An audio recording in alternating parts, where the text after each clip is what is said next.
Welcome inside our studios here on the campus of Ball State University for another edition of the SportsLink Pre-Match Report. I'm Dominic Liacone.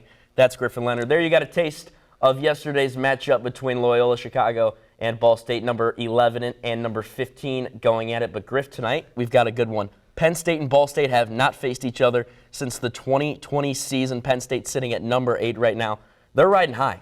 Yeah, well, yesterday was so nice. Thought we'd do it twice. We're back today, but this is going to be a heck of a matchup. I'm really looking forward to seeing what these two teams are about to put out on the court. Couldn't have said it better myself. Let's get right into it. Let's go live into Worthen Arena and take a look inside the stadium. There you see it, Toby Ezeonu. We'll talk about him a little later in this pre-match show, but boy, has he been lethal. He's a big reason why this Penn State offense is hitting over 330 as a team to start 2024. He has been absolutely dominant up front. Yeah, and we'll talk more about him as the show goes on, but efficiency is the key there. He is just so consistent in everything he does, and it's just a nightmare for opposing defenses. How about number 4, Michael Valenzi, the true senior, has really been getting it done, coming off of 21 kills in the last matchup against Ohio State, the most in a single match in 2 years. Yeah, a lot can be said about experience and how that affects your play over the course of your career. Valenzi, he's not necessarily a super flashy guy, but he's been around a long time, and he knows what he needs to do in his position to put the Nittany Lions in the best position he can to get them to succeed. No doubt about it. Welcome back inside our studios. Now, Griffin, let's get into some storylines today for both teams. Let's start with the Penn State Nittany Lions. For them, it's about continuing their consistent success. 4 straight conference regular season championships.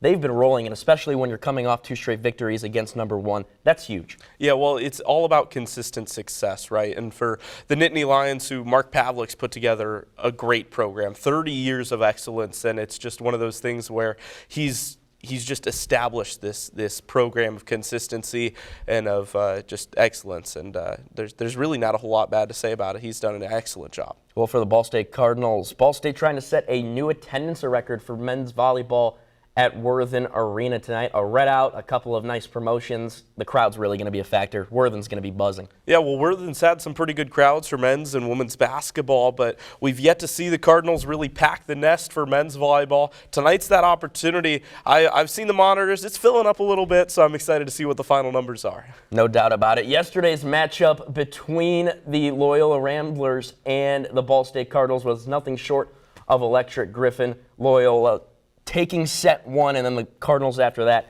just rolling in the last 3. Yeah, well, for Ball State, it was one of those things where every set went down to the wire, so you just have to dig deep. And for the Ball State Cardinals, they couldn't take set 1, but there were still a lot of positive things to take away from the set. They carried that momentum through the rest of the match, and when times got tough, they got the points they needed, and the Cardinals came out victorious. Mr. T, Tanashi and Davizocheva led the way with 19 kills. Cardinals able to pick up a 3-1 victory. Speaking of Ball State, our own ESPN sideline reporter J.J. Gregston is standing by now with Ball State's head coach Jonan Cruz. Hi, J.J. Thanks, Dom. Coach, we know that the Worthen crowds love a marquee matchup like this one with Penn State, but what do you like about having teams like this on your schedule? It's great for the volleyball community here in Muncie, and it's a very well-coached team, and I think they're one of the best teams in the country, and we're excited to get this going. And obviously, it's a really quick turnaround from your win against Loyola last night. How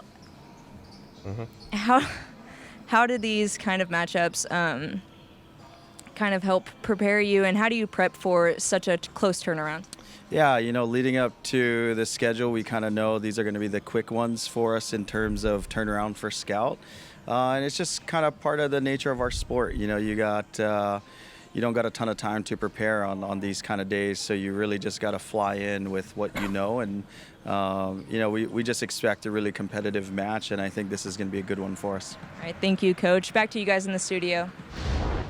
Thank you so much, J.J. Griffin. When we're talking about Penn State and Ohio State, a 2-match sweep over the then number 1 Ohio State Buckeyes, the Nittany Lions really got it done. How about a reverse sweep And the latter part of those two matches, boy, they were really able to dominate in those last 3 sets. Really, really impressive from Penn State in that match. And if you were watching the first 2 sets and turned it off, I think you would have just assumed Ohio State was going to take it. But Penn State flipped a switch. They just came out way, way better in set number 3, completely shut down the Ohio State attackers, and they came back and won it in extras in set 5. So really solid win for Penn State. They're going to try to carry that momentum into tonight's contest. Ohio State was hitting 500 in the first 2 sets. They hit 100 in the last 3. What a dominating performance by the Nittany Lions. Speaking of Penn State, JJ is now standing by with Penn State's head coach, Mark Pavlik. Thanks, guys. I'm here with Penn State's coach. Coach, you're coming off 2 straight wins against Ohio State. How did this help you prepare for tonight's matchup against Ball State? Well, I think anytime you play teams the caliber of Ohio State, Ball State, Lewis, UCLA, you just get battle hardened. And hopefully we're on our way to doing that right now. At Ohio State in front of 2,500 loud crowd, I think that's going to prepare us for what we could see here tonight in Worthen Arena. We know this place can get noisy and loud.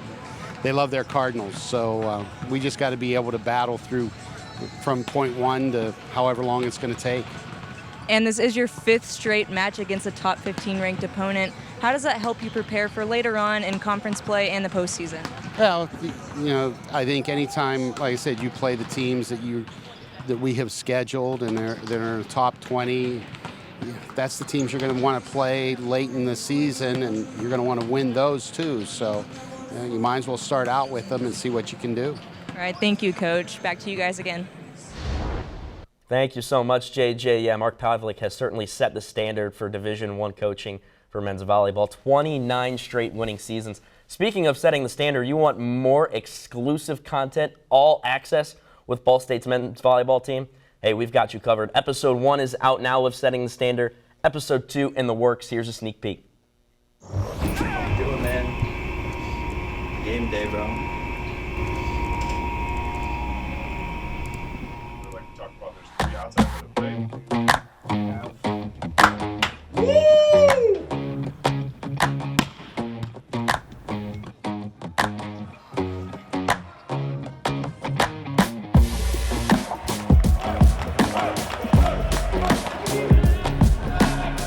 We're on the grind right now, man. It's a lot of hours every day that the guys are having to lock in on, and for us as coaches, having a good routine for them is pretty important.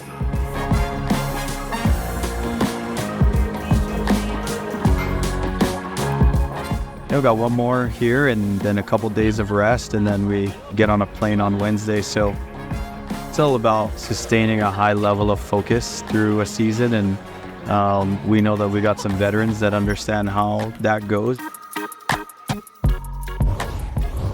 Well, one of the stars of Setting the Standard, junior outside hitter Tanashi Ndavazocheva, he is now standing by in the tunnel with our own JJ Gregston. Thanks, Dom. Tanache, we've seen the numbers already from you this season. What's allowed you to find your groove so quickly after missing the first several matches of the season? I mean, all this time I've been practicing a lot, so of course I was missing some games, but I've been trying to practice, trying to stay engaged, so that by the time I get in the court I can make a difference and I can, play best to what I used to play, not like me just coming in right away from not playing for a couple games. And what does the team need to do tonight to come off of yesterday's win and meet their full potential tonight? I mean, we just got to play our game because yesterday I think we saw our potential. Like if we play clean with limiting errors, we can really, make a change and really win a match and really win either a 3-0 or like a 3-1 or a 3-2. Like it's still a win, but we saw that we saw our potential yesterday. So that's a great thing, and we're just gonna bring it today also. Just we have something to gauge with. Like today we know if we start playing like what we used to play, like maybe the first game, we have something to gauge with, hey, yesterday we were on this level, so let's try to get on that level or exceed that level. All right, thank you. This volleyball pregame report is presented by Ball State Sports Link. SportsLink is the social media and production partner of Ball State Sports. Follow at BSU SportsLink. Ball State and Penn State set for a good matchup as we send you back to Worthen Arena for our final live look-in of our pre-match report.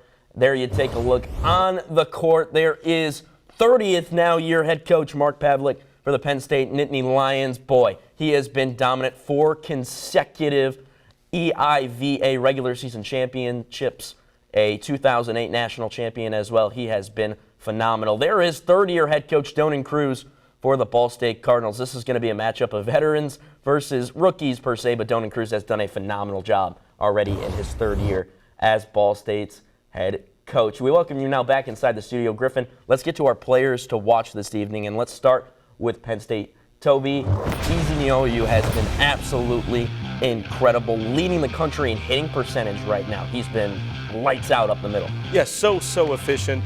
Led the country in 2022, and as you just mentioned, he's doing it again this year. Ezinioyu's so special, so clinical.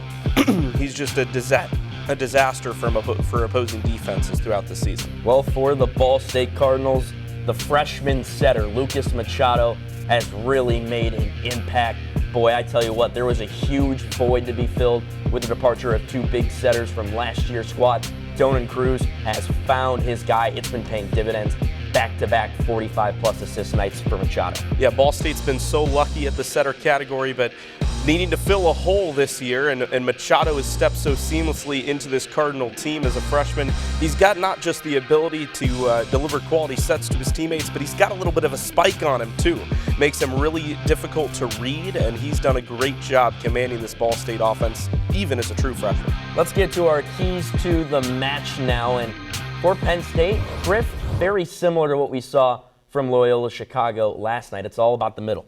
Yeah, they got to attack up the middle. For Penn State, there's that weakness. We talked about it yesterday, and Loyola weren't necessarily as successful as they would have liked to be, but there's that weakness set up by the absence of Vanis Buckles for this match. Penn State will look to filter the ball through the middle and attack Ball State's defenders head on. And then you just got to carry forward the confidence set from the Ohio State win. It's a huge confidence builder. You beat the #1 team in the country not once, but twice, and Penn State will look to continue the positive momentum going into tonight's match. Well, for the Ball State Cardinals, we talked about them trying to feed off of the energy of Worthen Arena, trying to set an attendance record with a red-out theme tonight, and that's what they're going to need. Yeah, Absolutely. you're going to need the energy, and that's what Worthen Arena so nicely provides for the Ball State Cardinals. You're going to feed off of the crowd. There's going to be a packed house. They're going to be making noise. I wish we were going to be right there with them, but it's going to be an exciting one, and you're going to hear it on the broadcast, that's for sure. I tell you what, Donan Cruz and company doing a nice job, too, with the promotions, giving away a PS5 and 2 TVs. But we're happy that you're here with us on TV. Thank you so much for tuning in to the SportsLink pre-match report. Griff, should be a good one between number 8 Penn State and number 15 Ball State. Jordan, AJ, and JJ will take it from here. We'll be back with the Victory Honda match break in between sets 2 and 3. Thank you so much for tuning in. We'll see you then.